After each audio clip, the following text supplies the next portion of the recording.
सपने की दूसरी कड़ी। राजकुमारी को चिल्लाते देख वह वहां से भागने के लिए पीछे मुड़ता है तो उसके सामने राजा देवशिव खड़े थे।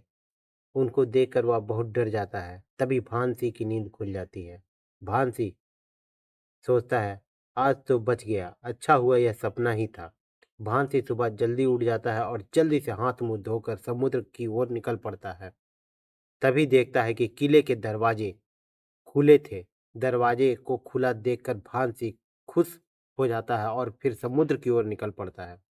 कुम्हार सुबह पहले दौड़ता हुआ राजा के पास जाता है और राजा साहब से कहता है, राजा साहब मुझे एक चीज मिली है, आप इसे देखो।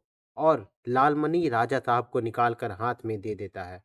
राजा साहब उस लालमणि को लेकर बहुत खुश हो जाते हैं और कहते हैं, यह तुम्हें कहाँ से मिली है? मुझे यह समुद्र के किनारे मिली है राजा साहब।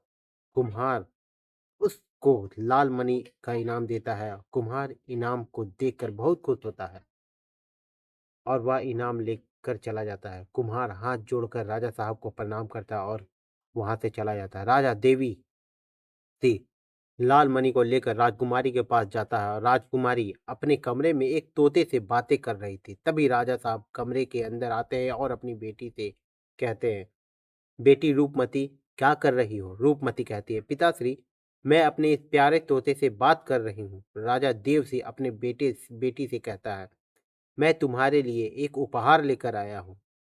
रूपमती कहती है, कैसा उपहार पिताजी? जल्दी बताइए। राजा साहब कहते हैं, पहले तुम अपनी आंखें बंद करो और एक हाथ आगे बढ़ाओ। रूपमती अपनी आंखें बंद करती है और अपना एक हाथ आगे बढ़ाती है और राजा साहब उसके हाथ में वही लाल मणि दे देते हैं जिसको भान सिंह ने कुम्हार को दिया था, कुम्हार ने राजा को दिया। राजकुमारी यह देखकर बहुत खुश हो जाती है और अपने पिता को धन्यवाद देती है। राजा साहब लाल मणि देकर वहां से चले जाते हैं। रूपमती लाल मणि को देखकर बहुत खुश हो रही थी।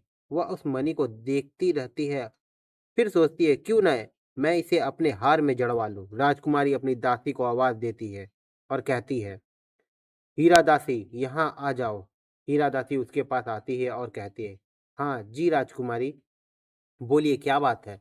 तभी राजकुमारी अपने खजाने से एक सोना निकालती है और हीरा दासी को देती है और उसके हाथ में वो लाल मणि देकर कहती है, एक सोने का बहुत ही खूबसूरत हाथ बनवा कर लेकर आओ और उस पर यह मणि भी लगवा देना। हीरा दासी वहां से चली जाती है। एक सुनार के पास जाकर खड़ी हो जाती है। सुनार से कहती है, मुझे राजकुमारी ने आपके पास हार बनाने के लिए भेजा है। उन्होंने कहा है कि एक बहुत ही सुंदर हार बनाना और ये भी कहा है कि इस लाल मणि को इसमें लगवा देना। सुनार को सोना और लाल मणि देखकर वहां से हीराबाई चली जाती है। भानसी समुद्र के किनारे पहुंचकर अपना जादुई कंबल निकालता है और समुद्र के जल पर बिछा देता है। फिर उसके ऊपर बैठकर वह मंत्र पढ़ने लगता है। मंत्र पढ़कर कंबल की को आगे बढ़ने के लिए इशारा करता है, चलो मेरे गुरुजी के जादुई कंबल, मुझे उस टापू पर ले चलो। वह कंबल वहां हवा की गति से भांसी को उस टापू के पास लेकर जाता है। भांसी टापू के पास जाकर टापू के चारों ओर बनी हुई दीवार की आड़ में छिप जाता है। दीवार से छिपते हुआ एक कुटिया की ओर देखता है। उस कुटिया के बाहर दूसरी चुड़ैल अपना श्रृंगार कर रही थी।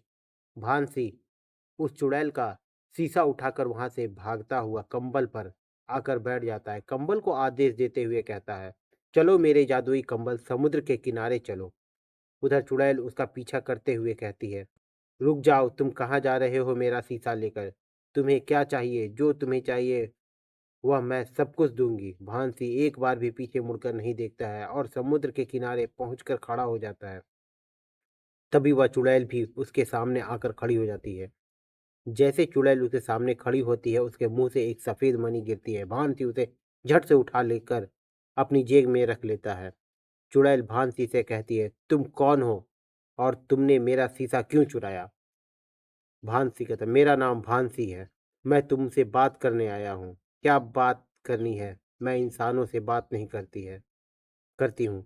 मुझे अपनी बहन लाली आपकी बहन लाली ने कहा है। मेरी बहन माया से कहना, मुझे लाली ने भेजा है आपसे बात करने के लिए।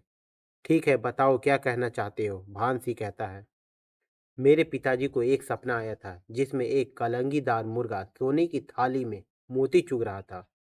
मेरे पिताजी यह सपना सच होते देखना चाहते थे और अपनी सारी बात उस चुड़ैल को बताता है और कहता है, मैं यह सपना पूरा करने के लिए आया हूँ। तभी चुड़ैल कहती है, इस सपने के बारे में मेरी बहन काया ही बता सकती है, मैं कुछ नहीं जानती हूँ। तुम काया से जाकर मिलो। और वह अपना शीशा लेकर वहां से गायब हो जाती है और भानसी भी किले की ओर निकल पड़ता है। पर क्या किले के पास जाकर देखता है तो किले के दरवाजे बंद थे और किले के पास पहरेदार खड़े थे। भानसी डर जाता है और छुपने के लिए एक पत्थर के पीछे छुप जाता है। पर छुपते ही वह दरवाजे के खुलने का इंतजार करता है। क्या सपने की तीसरी कड़ी। हीरा दासी संध्या होने के बाद हार लेने के लिए सुनार के पास आती है और कहती है, सेठ जी, क्या आपने राजकुमारी का हार बना दिया है? सुनार कहता है, हाँ हीरा बहन, मैंने हार बना दिया है। हीरा दासी को हार देते हुए सुनार कहता है, ये लो, बहुत ही सुंदर दिख रहा है। लालमणि ने इसकी सुंदरता दुगनी कर दी है। हीरा दासी हार लेकर राजकुमारी के पास चली जाती है और राजकुमारी हार को देखकर बहुत ही खुश हो जाती है। और फिर उसके बाद राजकुमारी नहाने के लिए चली जाती है। नहाकर आईने के सामने बैठ जाती है और हीरा दासी से कहती है, हीरा दासी, मेरे बाल बना दो और मुझे ये हार पहना दो। हीरा उसके बाल बनाती है और राजकुमारी को हार पहनाते हुए कहती है, राजकुमारी जी, आप इस हार में बहुत ही सुंदर लग रही हो, मानो चांद से परी उतरी हो। राजकुमारी मुस्कुराते हुए अपने तोते के पास जाती है और तोते से पूछती है, बोल मेरे तोते, मैं कैसी दिख रही हूँ? तोता अपना मुंह दूसरी ओर फेर लेता है। फिर राजकुमारी तोते के सामने खड़ी होती है, फिर कहती है, बोल मेरे तोते, मैं कैसी दिख रही हूँ? तोता कहता है, अब बुरा मान जाएंगी, मैं नहीं बता रहा हूँ। राजकुमारी कहती है, बताना तो पड़ेगा, बताओ मैं कैसी दिख रही हूँ? तोता कहता है, तुम चुड़ैल लग रही हो। इतना कहकर अपने पिंजरे में चला जाता है। राजकुमारी को बहुत गुस्सा आता है और हार को तोड़कर फेंक देती है और अपने कमरे में मसाल बुझाकर सो जाती है। थोड़ी देर रात होने के बाद भानसी चुपते छुपते किले में घुस जाता है और उसका कुम्हार के पास जाता है। उसके घर के बाहर खड़ा होकर कुम्हार को आवाज़ देता है, ओ श्रीमान, कहाँ हो? यह सुनकर कुम्हार बाहर आता है। भानसी उसे सफ़ेद मणि देता है। कुम्हार मणि रखता है और भानसी को अंदर ले जाता है। दूसरे दिन राजा देवसिंह ने सभी नगरवासी दरबार में बुलाया। सभी नगरवासी राज दरबार में जा रहे थे। भानसिंह भी राजा के दरबार में उस राजकुमारी को देखने के लिए गया था, पर राज दरबार में राजकुमारी को ना देखकर वह बहुत ही निराश हुआ और सोच रहा था कि राजकुमारी आज दरबार में क्यों नहीं आई। थोड़ी देर बाद राजा देव सिंह दरबार में आते हैं और कहते हैं, आज हमारे सेनापति को सांप ने काट लिया था, जिससे उनका स्वर्गवास हो गया, और उन चारों मछुआरों को भी सांप ने ही काटा था। हमारे राजदेव ने वेद ने बताया, आप सभी से गुजारिश है, जब तक उस सांप को हम पकड़ नहीं लेते तब तक आप सभी लोग समुद्र के पास मत जाना। किले के दरवाजे हमेशा के लिए हमेशा की तरह खुले रहेंगे, पर समुद्र के किनारे कड़ा पहरा रहेगा। वहाँ जो भी जाएगा उसे जेल में डाल दिया जाएगा।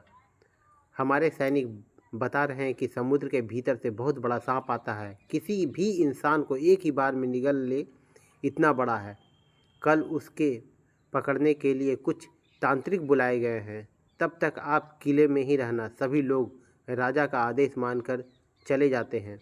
भानसी वहाँ से चला जाता है, पर वो कुम्हार वहीं पर खड़ा रहता है। राजा साहब उस कुम्हार से पूछते हैं, क्या हुआ कुम्हार?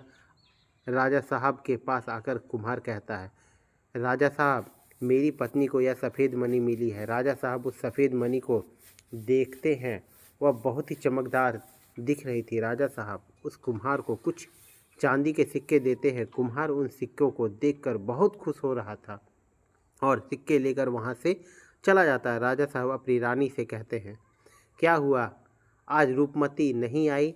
रानी पद्मिनी कहती है, आपको आपकी बेटी की कोई परवाह ही नहीं है, आप तो हमेशा प्रजा के बारे में सोचते रहते हैं। आपकी बेटी ने कल से खाना नहीं खाया। तभी राजा साहब कहते हैं, क्या हुआ, मेरी बेटी को रानी कहती है, आप ही जाकर देख लो। राजा साहब जल्दी से अपनी बेटी के पास जाते हैं और राजकुमारी के कमरे के बाहर देखते हैं। राजकुमारी के कमरे का दरवाज़ा बंद था। राजा साहब दरवाजे की कुंडी बजाते हैं और अपनी बेटी रूपमती को आवाज़ देते हैं, बेटी रूपमती, बेटी क्या हुआ, दरवाज़ा खोलो। पर कोई प्रतिक्रिया नहीं आती है। राजा साहब बहुत चिंतित हो उठते हैं। क्या राजकुमारी दरवाज़ा खोलेगी या राजकुमारी ने अंदर आत्महत्या कर ली है? जानिए अपने सभी सवालों के जवाब पढ़ते रहिए सपना हुआ साकार का अगले एपिसोड में।